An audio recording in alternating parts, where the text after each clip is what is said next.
안녕하세요. 월요일 출근길 주식시황 글로벌 스탁소 박상주입니다. 2주 만에 인사드리네요. 제가 지난주에 개인적인 사정 때문에 한 주 쉬어갔습니다. 제 월요일 출근길 주식시황을 시청해주시는 분이 적게는 100 몇 분 정도, 그리고 많게는 한 200 몇 분 정도 나오는데, 제가 이분들께 너무 감사드리고요. 이분들을 위해서라도 한 주도 빼먹지 않고 열심히 해보도록 노력하겠습니다. 자, 이번 주도 화이팅하는 마음으로 한번 시작해 보겠는데요. 다우지수 같은 경우에는 마이너스 0.54%, 그리고 S&P 500이 마이너스 1.2%, 나스닥이 마이너스 2.51%를 기록을 했습니다.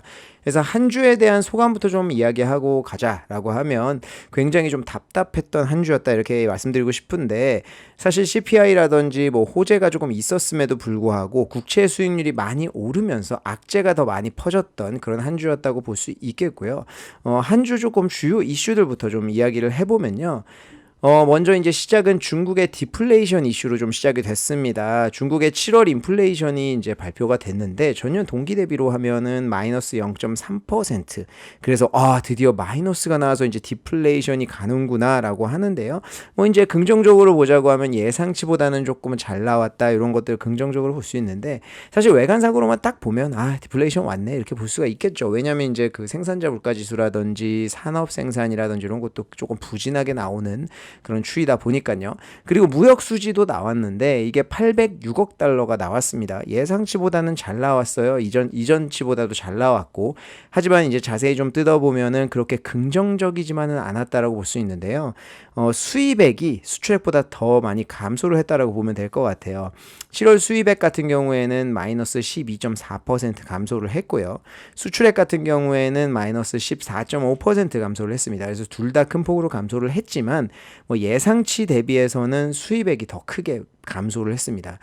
예상치는 마이너스 5%였어요. 근데 이전치는 마이너스 6.8%였으니까 이전 달이랑 비교를 해봐도, 예상치랑 비교를 해봐도 수입액이 좀 많이 떨어졌네? 경기 조금 부진한가? 요거에 대한 의구심들이 지금 생기고 있는 그런 상황이고요. 수출 같은 경우에는 마이너스 14.5% 나왔는데 예상치가 마이너스 12.5%였습니다. 그래서 예상치보다 조금 안 좋게 나왔지만 사실 그렇게 조금 크게 차이가 나는 상황은 아니었고요. 이전 달에도 마이너스 12.4%였기 때문에 수출 같은 경우에는 지금 원래 계속 부진한 상황이다. 그리고 중국 정부에서 수출의 올해 예상치에 대해서 그렇게 크게 잡지 않았었어요. 그래서 수출은 조금 부진할 것 같다 미리 얘기를 해놓은 상황인데, 지금 여기서 관건이 되고 있는 것은 수입액이 아닐까 싶습니다. 지금 중국 내수의 경제가 어떠냐를 판가름하기에 좀 좋은 지표다 보니까요. 근데 이게 실질적으로 사실 좀 안 좋은 것은 맞아요. 지금 중국 경기가 그렇게까지 좋지는 않은 상황이기는 하지만요. 언론에서 이야기하는 것만큼 디플레이션이 굉장히 심각한 상황은 아닙니다. 이게 CPI가 이제 인플레이션을 가늠하는 게 소비자 물가 지수 CPI죠. 이 CPI에서 중국은 굉장히 특이하게도 3% 비중을 돼지고기 단일 품목이 3% 정도로 차지해요. 단일 품목으로 3% 정도 차지한다는 것은 굉장히 높은 수치예요. 이게 미국하고 중국하고 CPI를 비교를 할 때 그냥 단순히 수치만 비교하기는 조금 힘든 게요.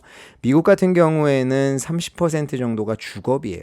그래서 주거비가 굉장히 중요하고, 지금 미국의 CPI가 이거 핵심 핵심 CPI 코어 CPI 같은 경우에 이거 떨어질 것이냐, 지금 의구심을 갖고 있는 게 이 주거비 때문이지 않습니까? 주거비가 미국에서는 굉장히 중요한 거고요. 중국에서는 그만큼 중요한 게 돼지고기 가격이에요. 왜냐하면 중국인들이 돼지고기 소비를 굉장히 많이 하기 때문에 이 돼지고기 가격이 중국 물가에 미치는 영향이 굉장히 큽니다. 그렇기 때문에 단순히 CPI가 이번에 마이너스 0.3%를 기록을 했다고 해서 지금 단순히 숫자만 보고 디플레이션 진짜 왔다라고 판단하는 것은 좀 시기상조라고 말씀드리고 싶은 게, 돼지고기 가격은 항상 사이클이 있습니다. 그래서 왜냐면 그 어미돼지 그리고 아기돼지, 자돈이라고 이야기를 하는데, 어미돼지랑 아기돼지의 숫자 변화에 따라서 이 돼지고기의 생산량이 당연히 다르겠죠. 너무 많아지면은 당연히 가격이 떨어지는 거예요. 근데 가격은 왜 올라가지? 라고 할 수 있지만, 떨어지고 나면은 또 다시 이제 양육을 한다든지 해서 다시 이제 가격이 떨어지니까 돼지 농가들이 돼지 그러면 지금 좀 덜 키우자, 많이 안 늘리고 이러다 보면 결국 다시 어미돼지의 수가 줄어들겠죠. 그러면 이게 또 이제 가격이 올라가고 이런 사이클을 타게 되어 있는데 이 와중에 CPI에서 차지하는 비중이 굉장히 크다 보니까 물가가 많이 오르거나 이럴 때는 중국 정부에서 좀 손을 대는 편입니다. 근데 이게 이제 돼지고기가 하락 사이클 가격에 있고요. 그렇기 때문에 돼지고기 가격이 많이 떨어져서 인플레이션에 좀 영향을 줬다라고 볼 수 있고요. 실질적으로 7월 인플레이션을 봤을 때 전월 대비해서는 0.2% 증가한 상황이고요.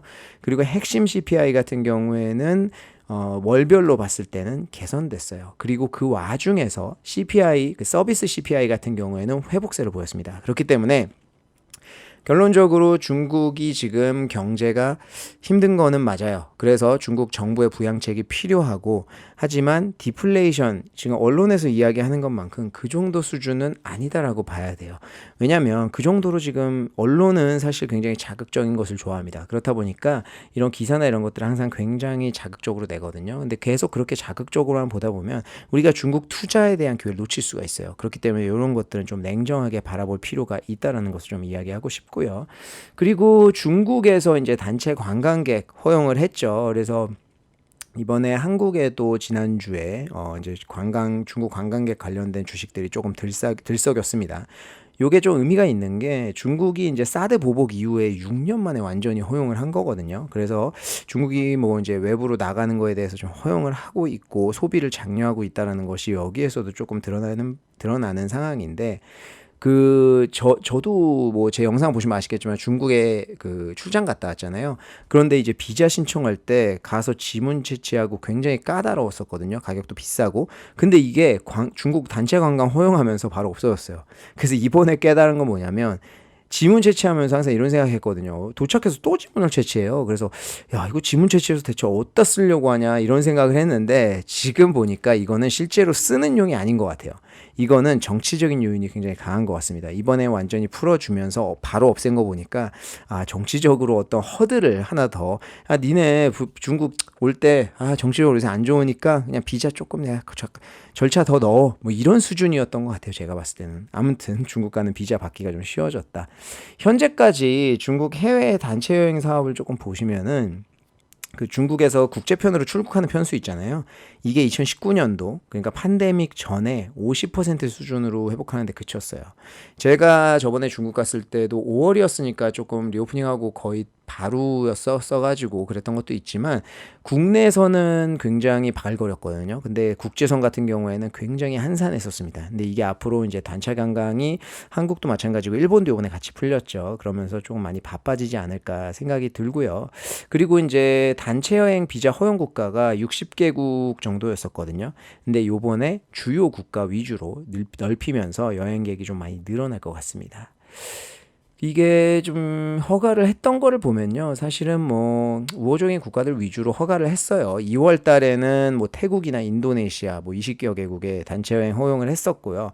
3월에는 지금 유럽이랑 미국, 중국이 계속 관계 개선에 나서고 있지 않습니까? 그러면서 프랑스, 이탈리아, 스페인 등 40개, 이렇게 해서 60개 정도 허용을 했었는데, 요번에 완전히 풀었었다, 이렇게 좀 볼 수 있고요. 그 팬데믹 이전으로 좀 돌아가 보면요, 중국인의 해외 여행 비중이 어땠나 요거를 좀 보면 태국이 13.6%로 제일 높았습니다. 그 다음이 일본이 12%였어요. 그리고 한국이 7.5%였거든요. 그렇기 때문에 이번에 일본이랑 한국을 이제 풀면서 아무래도 이쪽으로도 좀 많이 관광객 유입이 되지 않을까 한번 기대해 볼 수 있는 부분인 것 같습니다. 그리고 또 이제 미국에서 이번에 첨단 기술 투자 제한, 요게 이제 8월부터 적용이 됐죠. 9일날 발표한 걸로 제가 기억하는데, 이게 우려국이라고 표현을 하면서요, 우려국의 첨단 반도체, 그리고 AI, 양자 컴퓨팅, 요 세 개 분야에 대해서 이제 미국인의 투자를 제한하는 서명을 했습니다. 9일날. 근데 우려국이 누구냐? 중국, 홍콩, 마카오, 그냥 중국이죠. 이렇게 세 개에 대해서 이제 우려국으로 표현을 하면서 앞으로 투자하지 마 이렇게 했는데, 좀 자세한 내용을 한번 살펴보면요, 공개 의견 수렴을 거쳐서 내년에 시행하겠다 이렇게 이야기했어요. 그리고 매출 기준으로 이 첨단 반도체, AI, 양자 컴퓨팅 요 세 개 분야, 이제 어느 것이든 50% 이하, 매출이 이 분야에서 50% 이하 발생하면 대상에서 제외해요. 그리고 이게 과거 2년 동안 논의된 내용이거든요. 그래서 이번 조치에서 보면은 생명공학이라든지 에너지 분야는 제외되어 있습니다.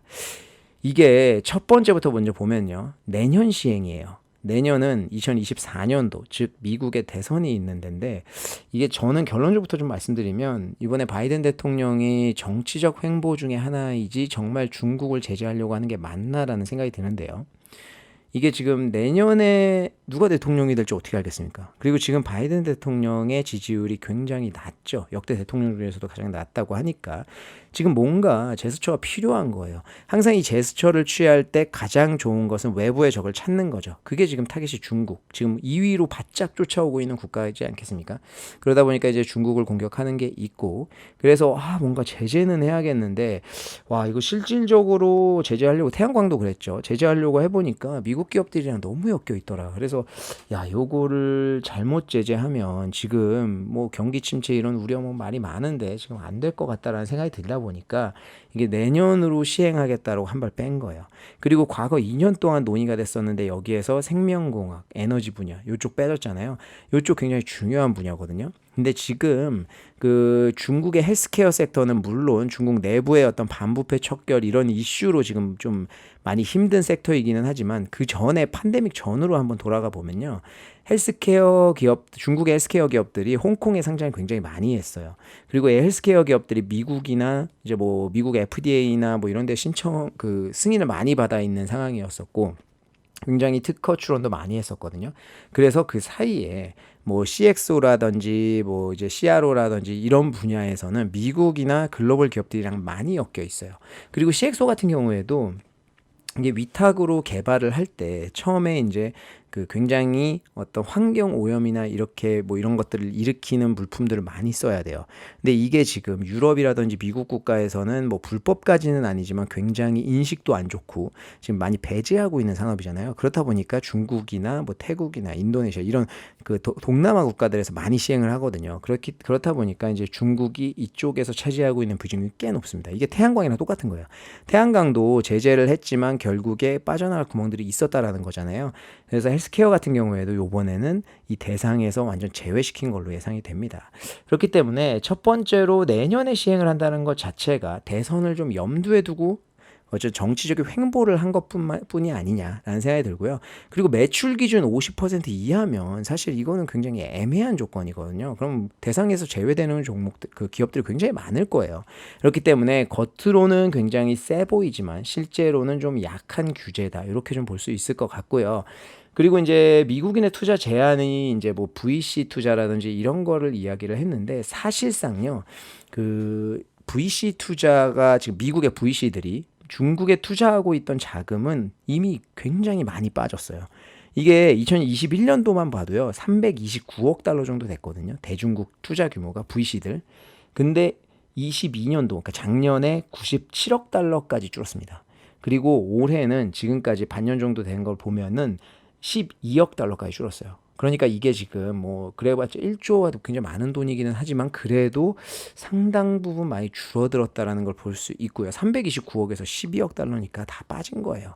이게 왜 많이 빠졌냐면 그동안 이제 뭐 우크라이나 전쟁도 있었고 뭐 그다음 팬데믹도 있었고 이제 지정학적 리스크가 많이 부각이 됐었잖아요. 그러면서 이미 미국의 VC들이 다 자금을 철회했다는 거예요. 이거를 알았겠죠. 알고 나서 지정을 한 거니까 사실 그게 유명무실하다. 하지만 정치적으로 지금 미국이 굉장히 중국을 적대적으로 대하고 있다라는 것에 대해서는 우리가 또 알 수 있는 부분이어서 그런 의미에서 정치적으로 우리가 인지를 할 필요는 있지만 경제적으로 중국 기업들이나 미국 기업들에 미치는 영향은 굉장히 작을 것 같다. 이렇게 보시면 좋을 것 같습니다.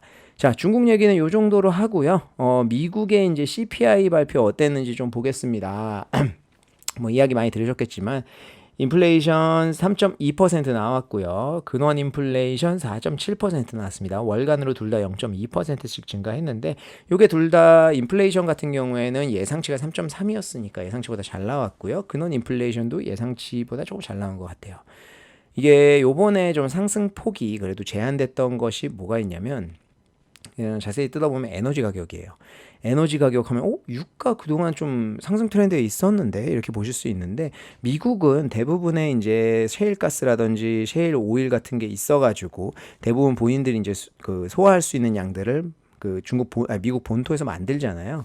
근데 이게 에너지 가격은 상승을 했지만 그만큼 또 생산량이 굉장히 많이 늘었다고 합니다. 그렇기 때문에 미국 내에서는 적어도 상승을 하지 않았다는 거야. 부러워요. 왜냐하면 저희 같은 경우에는 뭐 조금만 유가 올라도 지금 뭐 지지난주에 가면 1,500원대다가 지금은 1,670원 막 이러니까 우리는 굉장히 널뛰기 하듯이 이제 변동이 잘 되는데 미국은 아무래도 본인들이 생산을 하다 보니까 이런 게 좀 가능한 것 같습니다. 그래서 이번에 세부 항목별로 보면은 에너지 가격이 많이 떨어지면서 이제 인플레이션의 상승폭을 제한시켰어요.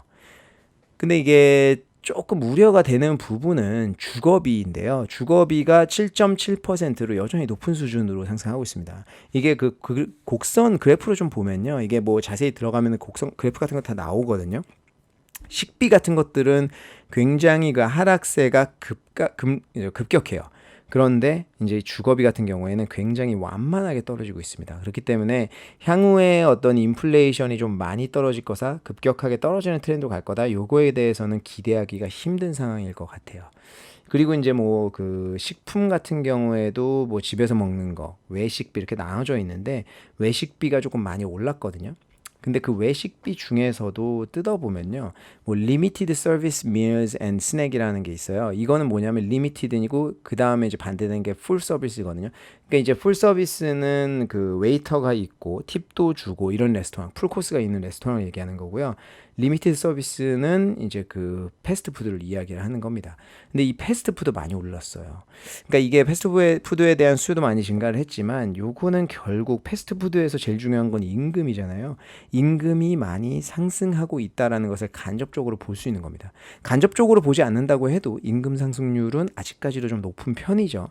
그렇기 때문에 이게 지금 우리가 근원 인플레이션에서 제일 걱정을 하고 있는 두 가지, 주거비랑 임금, 고용시장, 요것들은 아직까지도 떨어지지 않고 있다라는 겁니다. 그리고 제가 제 방송에서는 다룬 적이 없는 것 같은데 과거에 이제 뭐 SBS 방송이라든지 이런 데 나가서 이야기한 것 중에 지금 저희 방송에서도 이야기했네요. 흑해 곡물 협정 파기. 그거에 대해서 말씀드릴 때 이제 이야기를 했었는데 지금 우크라이나에서 나오는 물량들, 밀이라든지 이런 것들이 굉장히 제한되고 있는 상황이거든요. 그래서 시리얼이나 이런 가격들이 오르고 있다. 그때 이제 좀 말씀드렸었는데 실질적으로 이번에 CPI를 자세히 뜯어보니까 시리얼이라든지 이런 밀과 관련된 식품은 좀 가격이 많이 상승을 했더라고요. 그래서 지금 결론적으로 이제 에너지 가격은 오케이. 뭐 하락폭이 있는 거 알겠는데 식품 쪽에서 그리고 지금 우크라이나발 이런 그 식품의 가격 급등이 조금 우려가 된다. 그리고 주거비 아직 크게 안 떨어지고 있다. 그리고 이제 그 임금 상승도 그렇게까지 크게 안 떨어지고 있는 것 같다라고 하는 요 세 가지에 대해서 향후에는 조금 우려 사항이 있습니다. 그렇다고 해서 인플레이션이 뭐 막 오르지는 않겠지만요. 연준에서 목표로 하는 2%까지 가기에는 아직까지는 조금 시간이 필요할 것 같다라는 결론이 나올 것 같습니다. 그리고 이제 지난주에 미국 CPI가 잘 나오고 나서 장이 좋았습니다. 장이 좋았는데 이게 그날 새벽 12시 정도부터인가 장이 꺾이기 시작을 했어요. 근데 그 이유가 이제 미국의 국채 발행 때문이었는데요. 미국이 이제 뭐 그 부채 한도 협상하고 나서 부채를 많이 발행할 것이다라는 것은 이미 예고가 되어 있는 바였었고요. 4일간 미국 국채가 발행이 됐는데요. 이게 마지막 날까지, 그러니까 수요일까지는 괜찮았어요. 국채 발행하는데 이렇게까지 금리 많이 안 오르네 라고 해서 이제 괜찮다고 생각을 했었는데 마지막 날인 목요일 날 금리가 큰 폭으로 이제 급등을 했습니다. 그래서 부담이 많이 좀 증가를 한 상황인데 특히 이제 30년물 입찰이 굉장히 부진했어요.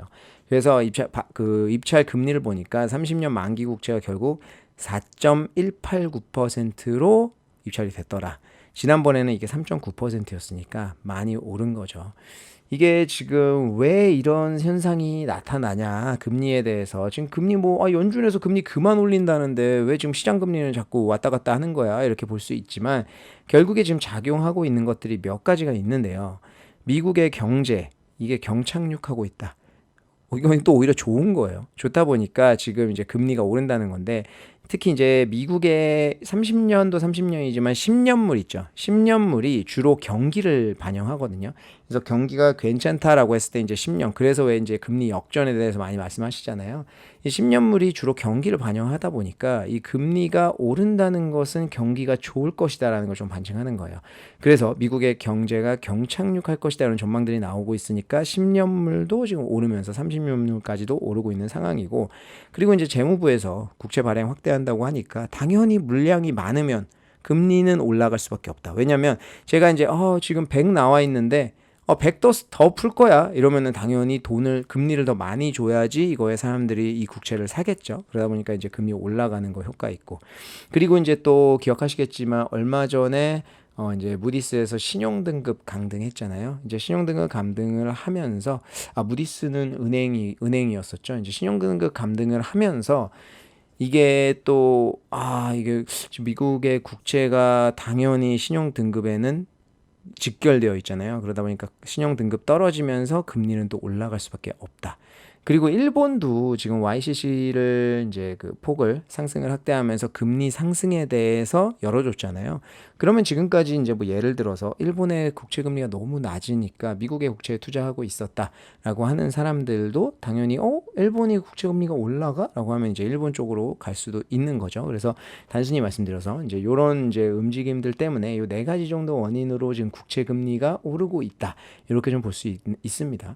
근데 이게 문제는 뭐냐면요. 미국 재무부에서 3분기 국채 발행 규모 확대를 시사를 했어요. 그렇기 때문에 3분기 종료가 언제죠? 9월이잖아요.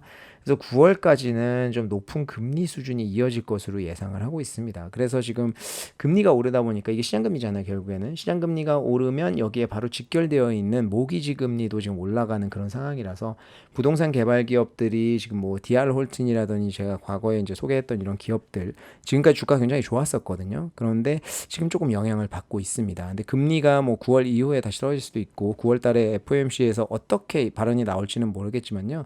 지금 좀 단기적으로 봤을 때는 9월까지 금리가 높은 수준이 유지될 수 있는 가능성이 굉장히 높다라고 볼 수 있을 것 같아요. 그래서 지금 부동산 개발 기업들의 주가가 좀 영향을 받는데요. 지금 큰 그림에서 봤을 때 미국의 주택은 굉장히 부족한 그런 상황이기 때문에 부동산 개발 기업들 그동안 조금 투자하지 못하셨다고 하면요. 9월까지 조금 기회를 노려봐도 좋을 것 같습니다. 자, 그래서 지난주에 있었던 일은 여기까지 좀 말씀을 드리고요. 이번 주에 이제 중요한 것들은 중국의 산업 생산 지표 발표되고요. 화요일 날 실업률 발표됩니다. 지금 중국의 실업률이 뭐 전반적인 실업률은 그렇게까지 문제는 아닌 것 같은데 지금 그 청년층 16세에서 24세 막 대학을 졸업해서 취업하려고 하는 취업생들의 실업률이 굉장히 높잖아요. 그래서 요게 더 많이 안 좋아질지 계속 안 좋아질지 좀 그래도 많이 정체가 될지 이걸 좀 지켜봐야 될 것 같고요. 그리고 미국의 소매 판매 15일 날 발표되고요.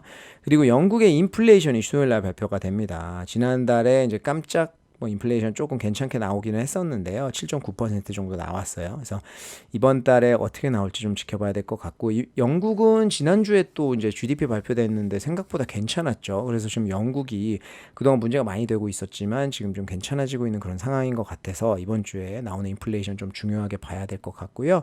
그리고 이제 미국의 건축허가 잠정치 이게 이제 수요일날 발표가 되고, 더 중요한 것은 당연히 이제 FOMC 회의록이 될 텐데요. 요거 목요일날 발표를 합니다. 그래서 요거에 대해서 한번 지켜봐야 될 것 같고, 기업의 실적 시즌은 사실 어느 정도 지난주에 피크를 쳤어요. 그래서 이번 주에는 그렇게 크게 중요한 기업들 많이 없는 것 같은데, 홈디포 화요일날 실적 발표되고요. 수요일날 텐센트, JD.com 이렇게 좀 발표가 돼서 지금 중국 이제 미국은 실적 시즌이 거의 끝났지만 중국은 이제 지난주부터 막 시작했거든요. 그래서 이제 중국의 IT 기업들 지난주에 실제로 알리바바는 실적 잘 나왔고요. IT 기업들의 실적 어떻게 나오는지 이번 주에 좀 지켜봐야 될 것 같습니다. 그리고 목요일에는 월마트, 어플라이드 머티리얼즈 이런 기업들 실적 발표 있고, 금요일날 팔로알토, 에스티로더, 샤오펑 이런 기업들 실적 발표 있습니다. 그 에스티로더 같은 경우에는 1분기 때 면세점이라든지 이런데 그 실적이 조금 부진하면서 안 좋게 나왔거든요. 근데 이번에 과연 이제 여행 수요도 조금 회복됐으니까 잘 나오지 않을까 이런 생각이 좀 들어서 한번 잘 지켜봐야 될 것 같습니다. 그리고 지난주에 이제 실적 발표한 기업 녀석들 제가 오늘 방송에서 소개를 안 드렸는데 그 이유가 이제 루시드, 리비안, 디즈니 이런 건 제가 따로 영상을 찍었어요. 그래서 그 영상을 좀 참고하시면 좋을 것 같습니다. 루시드 같은 경우에는 지난주에 이미 게재가 돼서 지금 보시면 될 것 같고요. 리비안이나 디즈니는 이번 주에 아마 이제 업로드가 될 것 같으니까 그거 참고하시면 될 것 같습니다. 자, 그럼 이번 주도 화이팅 하시고요. 저는 또 다음 주에 찾아뵙도록 하겠습니다. 감사합니다.